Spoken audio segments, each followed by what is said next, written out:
साथियों नमस्कार। मैं राम प्रताप सिंह कुशवाहा, रिटायर्ड पुलिस वाला, और हमारे चैनल का नाम है द ग्रेट पुलिस। वास्तव में इस नाम को रखने के पीछे कुछ अभिप्राय भी है और हमको बड़ा कटाक्ष का सामना भी करना पड़ रहा है कि आपने पुलिस के सामने द ग्रेट क्यों लगा दिया। इस पर कई महानुभावों ने हमको फ़ोन पर हमसे वार्ता की है और हमसे कई प्रश्नात्मक वाक्य भी रखे हैं। तो मैंने उनसे यही कहा कि जब आप पुलिस की नौकरी अगर आप कर लेंगे तब ही इसकी अनुभूति आप कर सकते हैं, वैसे आप नहीं कर सकते। क्योंकि वो एक कहावत है, बुंदेलखंड में विशेष कहावत है कि जाके पैर न फटी बिमाई वो का जाने पीर पर आई।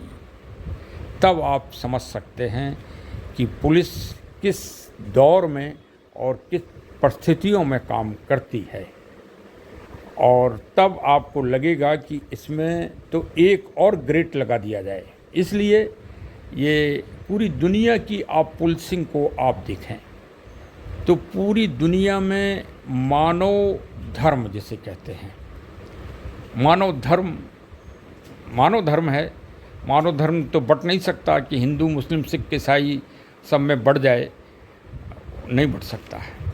इसको हम नेचुरल भी नहीं कह सकते, इसको हम यूनिवर्सल भी नहीं कह सकते। मानव धर्म एकदम अलग चीज़ है जो मानव के कर्तव्य से संबंधित है। और उस दृष्टिकोण से आप अगर पुलिस को देखें या पुलिस विभाग की कार्यशैली को देखें तो एक मानव के जन्म से लेके और मृत्यु में भी वो मृत्यु जो अननोन अज्ञात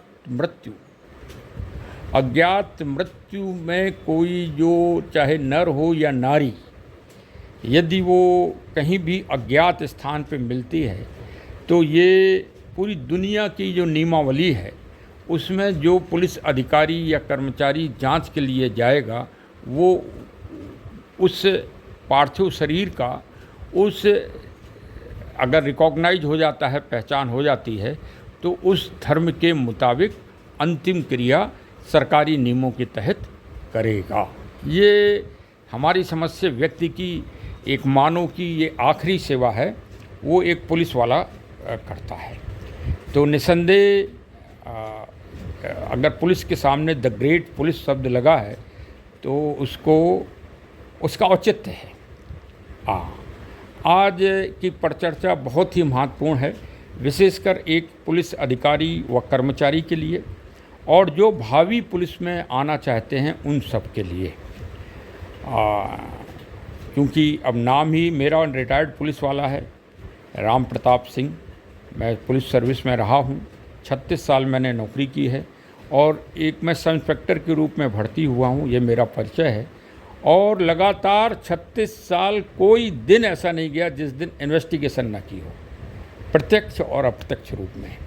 अगर मैं छुट्टी पे भी रहा हूँ तो लोगों ने फ़ोन करके ज़रूर ही इन्वेस्टिगेशन के बारे में विचार विमर्श किया होगा, ऐसी मेरी याददाश्त बोल रही है। और जो मेरे साथ रहे होंगे उनको इस बात का आभास भी होगा।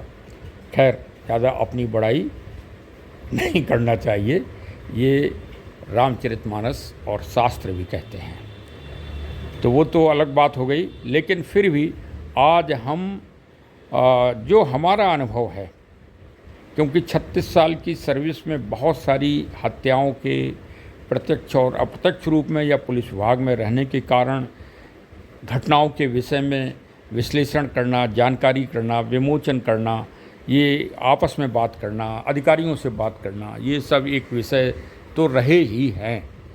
तो जब 2008 में मैं सर्विस में ही था, 2008 में मैं अयोध्या जनपद में पहुंच गया था और उस दिन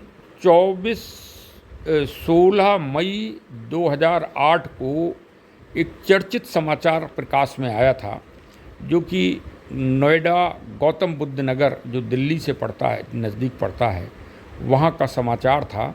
और उस समाचार ने पूरे भारत को हिला दिया था। पूरे भारत के जन जन में, घर घर में उस घटना की चर्चा हुई थी और मीडिया के माध्यम से विश्व पटल तक वो मामला पहुंच गया था। वो चर्चित मामला आप सभी लोग जानते हैं कि वो चर्चित मामले का नाम है आरूसी हेमराज हत्याकांड है।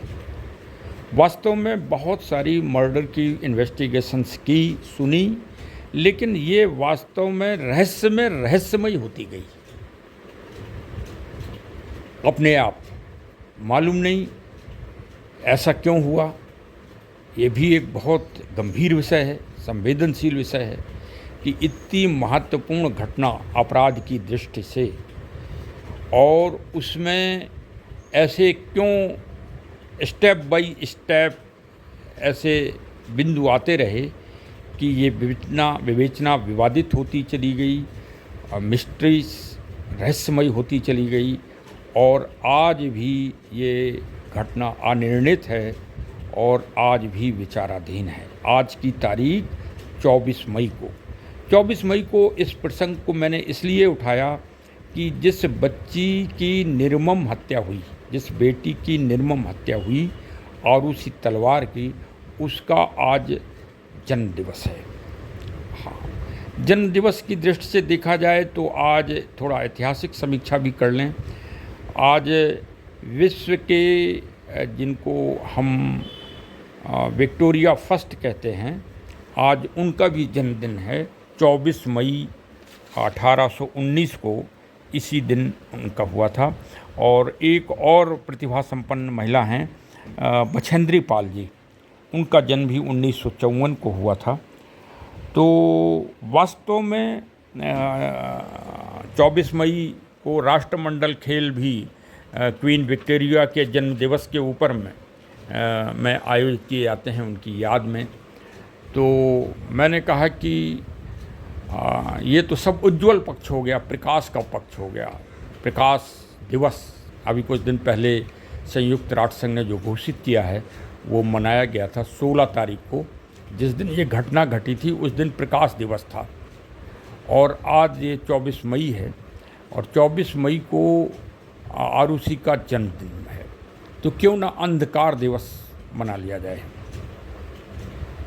मैं खैर कोई दिवस का निर्धारण करने वाला अधिकृत व्यक्ति तो नहीं हूँ, लेकिन ऐसी दुर्दांत घटना, ऐसी नृशंस हत्या, ऐसी संवेदनशील हत्या जिसने घर घर और भविष्य को, जिसने एक बच्ची में और माता पिता के संबंधों में, जिसने सामाजिक व्यवस्था को, जिसने मीडिया को, जिसने राष्ट्रीय समाचारों को, जिसने स्थानीय पुलिस को, जिसने भारत की सबसे बड़ी जांच एजेंसी सीबीआई को आरोप और प्रत्यारोपित कर दिया हो, और सीबीआई ऐसी संस्था भी इस घटना में कृतकृत्य विमूढ़ हो गई हो, जिसने लोअर सेशन कोर्ट को गाजियाबाद और माननीय उच्च न्यायालय को, माननीय सर्वोत्तम न्यायालय को प्रभावित कर दिया हो, और आज भी उस प्रभाव वो यथावत चल रहा हो।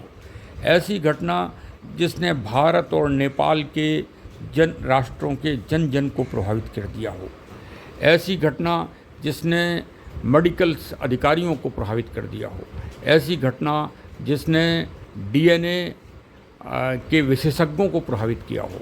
ऐसी घटना जिसने फॉरेंसिक लेबोरेटरी विधि विज्ञान प्रयोगशाला के विशेषज्ञों को प्रभावित कर दिया हो।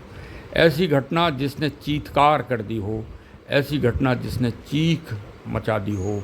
ऐसी घटना जिसकी चीख आज वर्तमान में भी चल रही हो। उस पर अवश्य ही सभी विशेषकर पुलिस अधिकारी और कर्मचारियों को इसमें इस घटना पर एक शोध करना चाहिए, एक रिसर्च करना चाहिए कि आखिर इस आपराधिक घटना में इतने मोड़ क्यों आए, इतने चैलेंज क्यों आए, इतनी चुनौती क्यों आई, इतनी ये रहस्यमयी क्यों बन गई, इतनी ये मिस्टीरियस क्यों बन गई कि इतने बड़ी योग्य अधिकारी भारत स्तर के पुलिस विभाग से संबंधित, सीबीआई से संबंधित, और उन्होंने बड़ी अथकनीय मेहनत की है, इसमें परिश्रम किया है। वास्तव में इस विवेचना को विवेचना के रूप में किया है। मेहनत और परिश्रम में कोई कमी नहीं छोड़ी। फिर भी ऐसी विवेचना जिसने मुझे एक पौराणिक जो भगवान प्रभु श्री कृष्ण जी से संबंधित घटना है कि कंस मथुरा का राजा था, जिसको भविष्यवाणी हुई कि भविष्य में श्री वासुदेव जी और देवकी जी के 8वें पुत्र, 8 पुत्रों में से कोई एक पुत्र या पुत्री तुम्हारा वध करेगा, तो उसने देवकी जी को और वासुदेव जी को जेल में ही डाल दिया। और ये घटना भी उसी तरह की घटना है कि घर में 4 व्यक्ति थे, 2 मारे गए, आरुषि और हेल्पर हेमराज की हत्या हुई, तो ज़रूर ही पक्का है कि जो 2 व्यक्ति जिंदा बचे उन्हीं ने इन दोनों व्यक्तियों की हत्या की होगी। ये एक कल्पना और इमेजिनेशंस पर, जिसे कहा जाए कि हाँ ऐसा ही हुआ होगा, मानकर, और इसमें उनकी गिरफ्तारियां हुई, शारीरिक और मानसिक प्रताड़ना के साथ कानूनी कार्रवाई हुई, होना ही थी। और क्योंकि दुनिया में कोई भी विवेचना, चाहे किसी महापुरुष की हत्याओं की हो, राष्ट्रपति, अमेरिकन राष्ट्रपति भी मारे गए, भारत में कई प्रधानमंत्री जी मारे गए, राष्ट्रपिता बापू जी मारे गए, सबकी विवेचना पुलिस अधिकारियों ने ही की है। और आगे भी यही क्रम चलता रहेगा पूरी दुनिया का कि, और इसीलिए वास्तव में, और मैं मानता हूँ कि दुनिया में सबसे बड़ा काम अगर कोई है तो वो इन्वेस्टिगेशन, विवेचना और तफ्तीश या अन्वेषण का है। ये मुझे आज इस घटना के एनालिसिस करने में, उससे पहले भी मंथन करने में, 2 घटनाएं हुई और दोनों नोएडा गौतम बुद्ध नगर से संबंधित हैं। एक निठारी कांड और एक आरुषि हत्याकांड। निठारी कांड भी बड़ा गजब का है, बड़ा अनोखा है, पुलिस वालों के लिए बड़ी चैलेंजिंग है, और बड़ा संयोग है, इत्तेफाक है कि हमारे मित्र श्री गजेंद्र सिंह जी हैं, उन्होंने निठारी कांड की प्रारंभिक विवेचना की थी, फिर वो विवेचना CBI में चली गई थी, और मैंने उनको सुना है, पढ़ा है। वो बड़े अच्छे साहसी और निर्भीक और निरपेक्ष व्यक्ति हैं। तो प्रत्येक पुलिस अधिकारी को निठारी कांड की विवेचना और उसमें की गई कार्रवाई का अवश्य ही अध्ययन करना चाहिए। वो इसलिए निवेदन और ये आग्रह है कि आप भी उस प्रश्न को हमेशा हृदयगम रखिए, यदि आप पुलिस अधिकारी हैं या समाज के उच्च चिंतक हैं, विश्लेषक हैं, कि घटना में प्रकाश में आया अभियुक्त सुरेंद्र कोहली को फांसी की सज़ा हो गई थी, और फांसी की सज़ा होने जा रही थी सुबह 5:30 बजे। जल्लाद जी भी आ गए थे और फंदा टेस्टिंग भी हो गई थी, और रात भर माननीय सुप्रीम कोर्ट में बहस हुई, और अंत में निर्णय सुप्रीम कोर्ट को बदलना पड़ा और अपनी ही फांसी की सज़ा के दिए हुए आदेश को स्थगित करना पड़ा। आखिर क्यों? क्या ऐसी सबूत, साक्ष्य, एविडेंस क्या ऐसे बदल गए कि माननीय सर्वोच्च न्यायालय को पहले फांसी 13 बार उस व्यक्ति को फांसी हुई और अंत में वो बेदाग छूट गया? ऐसी क्या बात है? देखिए, सर्विस करने आए हो तो समर्पण के साथ सर्विस करो। जानो कि वास्तव में आपको ईश्वर ने किस लिए भेजा है। ये पुलिस वालों भाइयों, आप अपने आप पुलिस में नहीं आए, ये भी नोट कर लेना। पढ़ने वाले बहुत सारे बच्चे हैं, लेकिन अगर उनकी 1 इंच हाइट है तो पुलिस में तो नहीं आ सकते, सेना में भी नहीं आ सकते।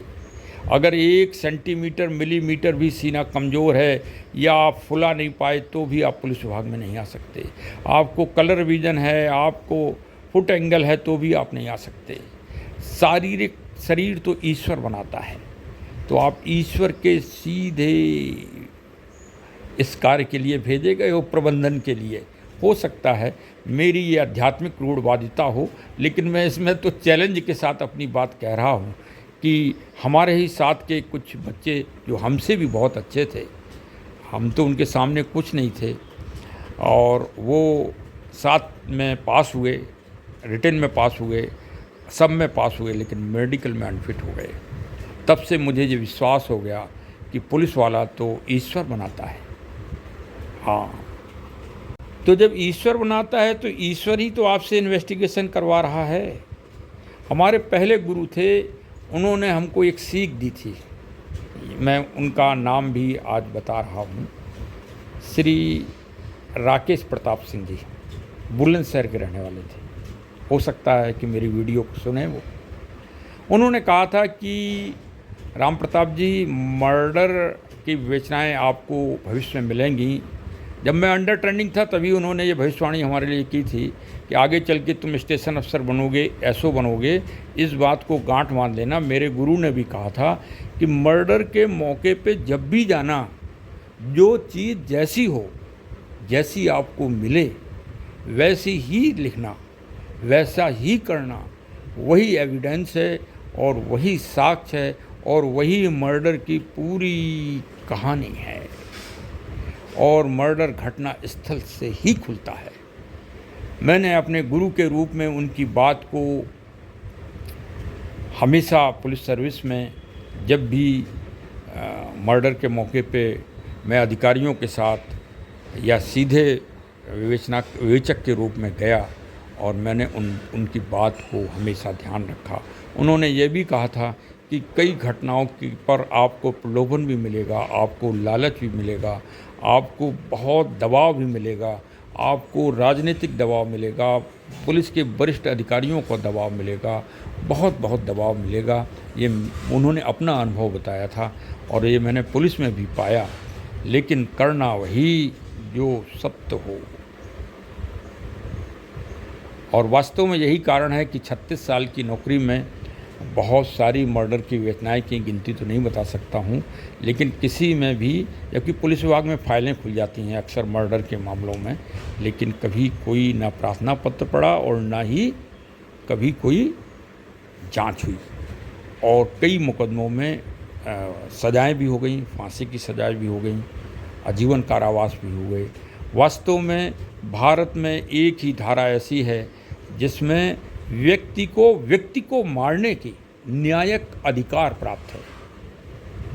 भाई, हमारे माननीय जज महोदय जब पूरे साक्ष्य और सबूत के आधार पर फांसी की सज़ा किसी व्यक्ति को देते हैं, अपराधी को देते हैं, तो एक व्यक्ति के द्वारा ही तो वो सज़ा दी जाती है, और वो भी ईश्वर के द्वारा प्रदत्त हैं। जज साहब भी, उनका संबंध जिस समय वो आदेश करते हैं उस समय उनके तार सीधे किसी शक्तिपुंज से जुड़े होते हैं, और वही शक्तिपुंज का उपयोग इसमें हुआ। 12 अक्टूबर, इस घटना में 12 अक्टूबर 2017 को जिन माता पिता को सज़ा हो गई थी इस मुकदमे में, उस निर्णय को स्थगित किया और दोनों माता पिता को मुक्त किया। आज जरा विचार करिए, यदि वो माता पिता दोषी हैं तब भी प्रश्न चिन्ह है कि आखिर वो छूटे क्यों, और यदि वो दोषी नहीं हैं बाय द वे, तो उनको कितना असहनीय मानसिक शारीरिक वेदना, जो वेदना भगवान श्री कृष्ण जी के माता पिता देवकी जी और वासुदेव जी को ना हुई होगी, उससे भी बड़ी वेदना इन माता पिता को हुई होगी यदि ये वास्तव में उसमें अपराधी नहीं हैं। तो अब ये तो सुप्रीम कोर्ट डिसाइड करेगा अपनी तारीख पे, क्योंकि साथ में एक दूसरे मृतक हैं हेल्पर श्री हेमराज जी, उनकी पत्नी जी ने नेपाल से आकर यहाँ पर रिट दाखिल की है सीबीआई के साथ, और वो विचारणी है माननीय सर्वोच्च न्यायालय में। तो अभी उस पर निर्णय होना शेष है, तो इसलिए अभी कुछ कहा नहीं जा सकता। हेमराज जी की पत्नी का नाम है श्रीमती कुमकला। और आगे प्रश्न चिन्ह आता है कि हेमराज, मृतक हेमराज और बच्ची आरुषि के चारित्रिक दोष को, चारित्रिक अवगुण को जो इमेजिनेशन पर लगाया गया है, उसका कोई प्रमाणिक साक्ष्य नहीं। आखिर क्यों? आखिर क्यों? आखिर सत्य क्या है? पुलिस ने किस आधार पर चारित्रिक आरोप लगाया? क्या आधार है? क्या पहले कभी वो कोई किसी पड़ोसी के द्वारा, किसी व्यक्ति के द्वारा या माता पिता के द्वारा कभी कोई पकड़े गए थे? ऐसा कोई साक्ष्य है? तो साक्ष्य आज तक कभी सामने तो नहीं आया कि कोई चारित्रिक अवगुण हेमराज जी में रहा हो या उस बच्ची में रहा हो। वो बच्ची तो मेधावी थी। आज अपने जन्मदिन पर अवश्य वो कहीं भारत की सुयोग्य डॉक्टर होती, जन सेवा कर रही होती, या अपना काम वो सिलेक्ट जो भी अभिरुचियाँ करती, उसके आधार पर निसंदेह वो भारत की प्रतिभा और मेधावी बच्चियों में से एक होती। आखिर उस बच्ची का अपराध क्या था? ये हम नहीं पूछ रहे हैं, ये उसकी आत्मा पूछ रही होगी। हेमराज की आत्मा उन पुलिस अधिकारियों से जिन्होंने जांच की है, इन्वेस्टिगेशन की है और जो इसके उत्तरदायी रहे हैं, उनसे अवश्य पूछेगी, माता पिता से भी पूछेगी कि आखिर सत्य क्या है। आज वास्तव में उस बच्ची का जन्मदिन है और उसको नमन, पहले श्रद्धांजलि, कोटि कोटि श्रद्धांजलि, साथ ही साथ उसी की आत्मा की तरफ से, क्योंकि पुलिस विभाग में अनुभव होने के बाद मैंने ये पाया है कि जो आत्माएं होती हैं मृतकों की, वो आत्माएं जब तक न्याय नहीं मिलता वो चीत्कार करती रहती हैं। इसके मेरे पास उदाहरण भी है। यद्यपि ये बात हास्यास्पद लग रही होगी, लेकिन ये सत्य है। ये देखिए, इसी आरुषि कांड में, निठारी कांड में बहुत सारे आपने डिबेट सुने होंगे। बड़े हमारे रिटायर्ड डीजी साहब, रिटायर्ड पुलिस अधिकारी, पुलिस अधीक्षक जो रहे हैं, जिनके बड़े बड़े नाम रहे हैं, उन्होंने डिबेट दी है। मैंने बड़े बड़े मीडिया पत्रकारों को सुना है, लेकिन कोई भी विवेचक इसमें नहीं होगा। इन्वेस्टिगेशन अधिकारी का डिबेट आपने नहीं सुना होगा। ये पत्रकार लोग मालूम नहीं क्या जानना चाहते हैं। अरे आप उससे पूछो जिसका ये कार्य है, आप उस व्यक्ति से डिबेट करो जो इन्वेस्टिगेशन अफसर है, इन्वेस्टिगेशन जिसने की है। आईपीएस कभी इन्वेस्टिगेशन नहीं करता मान्यवर। पत्रकार जी, भविष्य के लिए नोट कर लो। अब मर्डर में जब भी पूछा करो तो जो विवेचक रहा है उससे पूछा करो। हाँ, ऑब्जर्वेशन होता है अधिकारियों का, और बहुत श्रेष्ठ ऑब्जर्वेशन होता है। हम ये नहीं कह रहे हैं, हम ना उनकी योग्यता में, ना उनके अनुभव में, ना उनमें कोई चैलेंज नहीं दे रहे। वो तो वास्तव में पुलिस के अधिकारी हैं, सब उन्हीं के सामने से होके निकलता है। लेकिन फिर भी विवेचक तो ईश्वर ने बनाया है विवेचना के लिए। जो जिसका कार्य है वो कार्य वही अच्छी तरह से कर सकता है।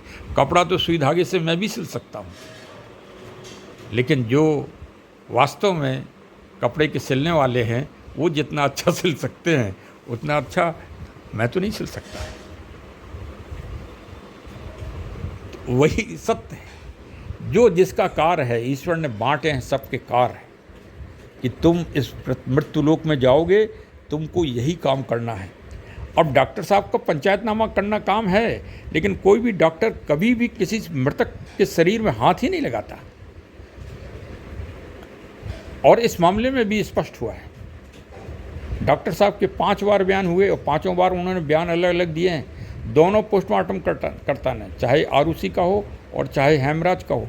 इसीलिए मैं कह रहा हूँ पुलिस अधिकारी और हमारे भावी पुलिस वालों, ज़रूर इस विवेचना को सुनिए, समझिए, एक एक कड़ी को जानिए। अगर इस विवेचना को आपने जान लिया तो वास्तव में आप समझ जाएंगे कि आप आखिर में पुलिस विभाग में क्यों आए हैं और क्या करने के लिए आए हैं। हाँ, आप सत्य करेंगे आपको सम्मान अवश्य मिलेगा, आप निष्पक्ष करेंगे आपको ईमानदारी का हक अवश्य मिलेगा और पुरस्कार मिलेंगे, आपकी वाहवाही होगी, आपको कभी नज़र नीचे नहीं झुकाना पड़ेगी, आत्मबल आपका रहेगा, कॉन्फिडेंस रहेगा। यहाँ पर इस घटना में जो भी थानाध्यक्ष थे उनका कॉन्फिडेंस ख़त्म था पहले दिन से ही। इतनी बड़ी चूक, इतनी बड़ी लापरवाही कि वो ऊपर जाके ताला तोड़ के और पूरी सर्च नहीं कर पाए और मृतक हेमराज की लाश 48 घंटे 24 घंटे बाद प्राप्त हो रही है, घटनास्थल पर ही 10 फीट की दूरी। उनका मनोबल नहीं है। अब मनोबल क्यों टूटा पुलिस का, ये भी एक बात है। इस पर शोध होना चाहिए, इस पर विशेष बुद्धिजीवी और वरिष्ठ अधिकारियों को जो है इस पे शोध करना चाहिए, रिसर्च करना चाहिए और विशेषकर जो जिसका कार्य है उसको भी उस टीम में शामिल करना चाहिए, उसके भी विचार लेना चाहिए, उनसे पूछना चाहिए कि आखिर आप ऐसा कार्य क्यों नहीं कर पाए, क्योंकि वहाँ जो पुलिस वाले गए वो अनट्रेंड थे। ज़रूरी थोड़ी कि सभी पुलिस वालों को वो ज्ञान प्राप्त हो कि मर्डर के मौके पे या हीनियस क्राइम की घटना पे जाके हमें क्या करना चाहिए। और अब आगे और बताएंगे आगे वाले एपिसोड में कि वास्तव में पुलिस का कहीं ना कहीं वास्तव में ऐसा तो कभी उदाहरण देखने को नहीं मिला। पुलिस मर्डर के मौके पे बहुत ही अलर्ट रहती है, बहुत एक्टिव रहती है और बहुत ही संवेदनशील होती है। लेकिन इसमें सभी वरिष्ठ अधिकारी भी गए, मतलब जो क्षेत्र के सबसे बड़े अधिकारी आईजी महोदय थे वो भी संभवतः गए होंगे या अन्य अधिकारी तो गए ही हैं और फिर भी इतनी बड़ी चूक हो गई, तो कहीं ना कहीं कुछ ना कुछ करनी आवश्यक है। आज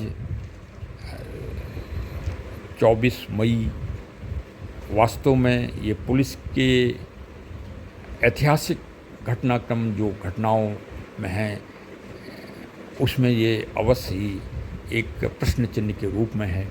ऐसा नहीं है कि पुलिस ने एक से एक श्रेष्ठ कार्य किए हैं और श्रेष्ठ कार्य करने की उम्मीद भी की जाती है, क्योंकि आप जनसेवक हैं, आपका प्रथम दायित्व है, आप द ग्रेट हैं, द ग्रेट पुलिसमैन हैं आप, आपसे अपेक्षा की जाती है। ऐसा नहीं है कि ये घटना आरुषि वाली सिर्फ भारत में घटित हुई। एक बच्ची है यूरोप में विंसेंट, उसके साथ भी इसी तरह घटना घटी है और 25 साल से वो इन्वेस्टिगेशन लगातार चल रही है। वो भी रहस्यमयी है और ये भी रहस्यमयी है। आखिर क्यों इतना रहस्य इस घटना में, क्यों, ये जानना और समझना भविष्य के लिए बहुत आवश्यक है। आज इतना ही, आगे फिर इस पर चर्चा होती रहेगी। आप भी सब लोग इस पर अपने अपने विचार दें, कमेंट दें, आपको हमारी वीडियो कैसी लगी इस पर भी प्रतिक्रिया दें। मैं स्वयं ही इसका ब्लॉगर हूँ, मैं स्वयं ही बोल रहा हूँ, मेरे पास कोई आधुनिक सिस्टम या आधुनिक वो नहीं है। जैसी भी कहीं कहीं बीच में वास्तव में संवेदनशील मामला है, इसलिए संभल के और सोच के सही चीज़ ही बोलने का मैं प्रयास करता हूँ। इसीलिए आवाज़ कहीं कहीं रुक जा रही होगी और धीमे होती होगी, उसके लिए मैं क्षमा प्रार्थी हूँ। और आपको कैसा लगा अवश्य बताइए। ये घर घर के लिए जन जागरण है, ये रोटी रोटी तक का मामला है, क्योंकि हेल्पर श्री हेमराज जी घर में रोटी बनाते थे, इसलिए ये घटना ऐसी है। इसीलिए मैंने इसको निठारी कांड से ऊपर रखा है कि इसमें माता पिता जेल गए हैं और आज वो मुक्त हैं और ये इसमें हेल्पर हेमराज की हत्या हुई है, इसमें एक निरीह बच्ची की हत्या हुई है, इसमें बड़ी ही करुणा है, इसमें बड़ी ही निष्ठुरता है, बहुत क्रूरता है और इसमें भयंकर अपराध है और ये वास्तव में विवेचना है। इन्वेस्टिगेशन है और यही कार्य ईश्वर ने आपको दिया है। आप स्वयं सोचें, ये वही विवेचक होने वाले हैं या विवेचक हैं कि वास्तव में क्या आप किस लिए आए हैं इस दुनिया में और आपको क्या करना है। अंत में बहुत बहुत धन्यवाद। ये सिर्फ विवेचक तक सीमित नहीं, एक जो भी समाज के बुद्धिजीवी लोग हैं वो उन सब के लिए ये समर्पित है। विचार करें, मंथन करें। जय हिंद, जय हिंद।